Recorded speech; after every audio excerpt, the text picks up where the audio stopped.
Hi everyone, it's Juan Ciel again. Now it's time to review the last Spider-Man movie that I happen to own, and it's by far the most recent Spider-Man movie, period. So here it is, the sequel to the Amazing Spider-Man. There was Spider-Man 2, made in 2014 last year. Now this movie is decent, but there's a lot of, so many subplots and so much going on in this movie, just like Spider-Man 3, except this one, it's not as bad. It has a lot more humor and emotions thrown in compared to how much goofy silliness and, bad stuff that happened in Spider-Man 3, but this one ended in a cliffhanger. It ended in the most confusing ways possible. It has the return of Andrew Garfield, Emma Stone, and the rest of the original cast from the first Amazing Spider-Man, and it even has Denis Leary to appear in ghost form as Captain George Stacy.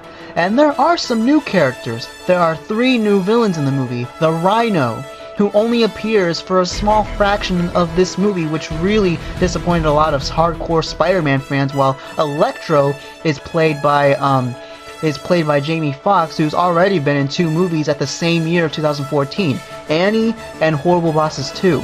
I don't know who the guy who played as Harry Osborn and the Green Goblin in this movie, but all I know is that his hairstyle looks almost identical to Peter Parker's emo hairstyle from the 3rd original Spider-Man movie. So yeah, Harry Osborn finally makes an appearance in this movie compared to the previous movie, and same goes for Norman, who's played by Chris Cooper in this movie, but he only gets a small scene, and he dies in this movie. It did disappoint some fans that the Green Goblin is Harry Osborn rather than Norman.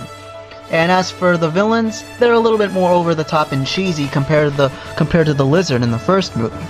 The Lizard is mentioned a little briefly, but too bad they couldn't bring the same actor to play as Dr. Connors to return in, some flashbacks. He doesn't even appear in archive footage. Only from the first movie that appeared in archive footage was the scene where Captain Stacy convinces Spider-Man or Peter Parker to stay away from Gwen. So let's talk about the plot. So of course it begins immediately, once again, in a scene where young Peter Parker was playing hide and seek, but this time it shows his parents' side of, them leaving Peter. So they had to go on a plane, it got hijacked, it got crashed, and we don't know how his parents died. Of course his mom got shot, and as for the dad, of course, happens to do some sort of science experiment about all those spiders and all of them, so it finally continues with Spider-Man with his improved costume. So the costume design on Spider-Man in this movie is way more like the original. And it was also by far the greatest intro because it has all those intense moments that gives you a happy feeling in the beginning. But it still has less, scenes of Rhino because it has Paul Giamatti as that one Russian mobster guy, who doesn't become the Rhino until the very, very end of the movie. So, at the same time, Peter Parker's graduating. He's graduating from high school along with Gwen. And he had to show up late, and then suddenly out of nowhere, Stan Lee makes a cameo again, except this time he appears as some sort of guy watching, the ceremony rather than being that same librarian listening to all that classical, music. And plus, this movie also took place immediately after the first movie, and the filming, the production, began immediately after the success of the first Amazing Spider-Man. So, let's stay tuned for part 2 of this movie because I'm going to have to do something real quickly. I'm going to have to do some research more and more about the backstory of the Amazing Spider-Man 2 because there was a whole lot going on with the production and the writing. So, I'll be right back and stay tuned.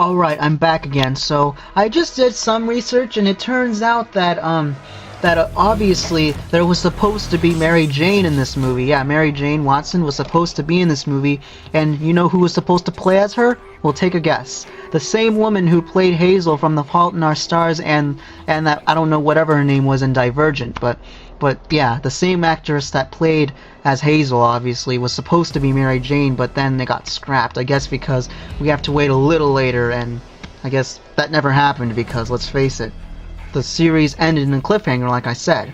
So, anyway, of course, after, while the fight was beginning with Spider-Man and the Russian guy, there was Max Dillon, played by Jamie Foxx, who later became Electro.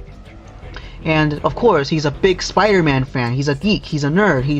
He also works for Oscorp, which doesn't seem surprising.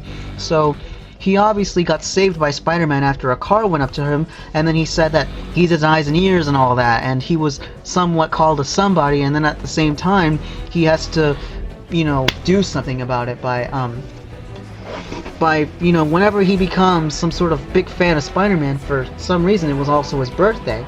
But then while he was doing something at the laboratory and during Oscorp, he falls into some sort of tank that are full of electric eels, and somehow it just made him become Electro. I mean, it's all about science, like I said in my previous videos. It's all about the science that gives you superpowers. You're not born with powers unless your parent is already a superhero. And just like in the first movie, Peter's once again dating Gwen. And since that him and Gwen are already a couple, they were just worried about each other losing each other, especially since that George Stacy didn't want, Peter to go near Gwen, but he decided to just not listen to him.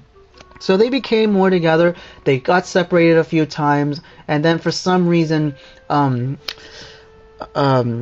Harry decided to jump in this movie to reunite with Peter, and then he had to find out that his dad's dead, and he has that same, genetic thing that'll kill him, and the only way that could keep him living is using Spider-Man's blood, so he had to convince Peter to get Spider-Man to get his blood, but that didn't turn out so good, because at the very end of the movie, he realized that he is Spider-Man.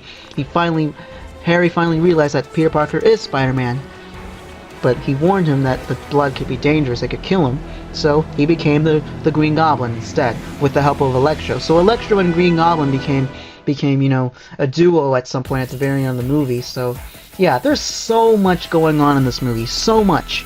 And what about the relationship with Peter Parker and his Aunt May? Well, Aunt May is a little bit more strict and a little bit more pushy compared to the original Aunt May from the Sam Raimi trilogy. I mean, yeah, they're trying to put in some more realistic emotions into it, but it still didn't work in Spider-Man standards, because it would have been nicer if she was, sympathetic and calm and sincere, while here she's a lot more demanding and more, oh, I want to know what's going on, but thank God she didn't know that Peter Parker's Spider-Man, because let's face it, no one should know in the family that the superhero is whoever that's the main character, So much later on, much later on, after the big battle between Spider-Man and Electro finally gets beaten up by this one electrical charge, whatever, to control the lights of the city, and then suddenly the Green Goblin came in, fights Peter in a clock tower, kind of like between Spider-Man and Doc Ock in the original Spider-Man 2, except this time it's with the new Green Goblin, and then Gwen gets involved because she wants to help Peter / Spider-Man out. So that turned out to be a big, robust idea, but of course, since that Gwen is a smart geek, a girly geek, she turns out to be okay, but then suddenly, whenever she's kidnapped, she gets fallen off from the clock tower. Peter tries to stop her, but then suddenly she fell down in her death. Now, that's when it really disappointed some fans. I know that happened in the comic book. She died right around the same time when Spider-Man fought the original Green Goblin, not the other Green Goblin. So, Gwen dies. Sad that there's 3 people who died already in 2 movies. I mean, come on. 3 people died in the Rocky movies, and that happened much later. While here, there are 3 characters that died.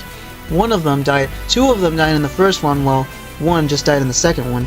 And that one character that died in this movie happens to be Gwen. So, yeah, that disappoints Peter Parker, and then he stops becoming Spider-Man and ends up in a deep, deep depression and keeps on looking at her grave, watches her speech from the graduation, becomes Spider-Man again after realizing what he's been doing with his family and everything, and what he has to do to help others. He finally started beating the Rhino up at the end with some sort of lid for a sewer, and that's how it ends.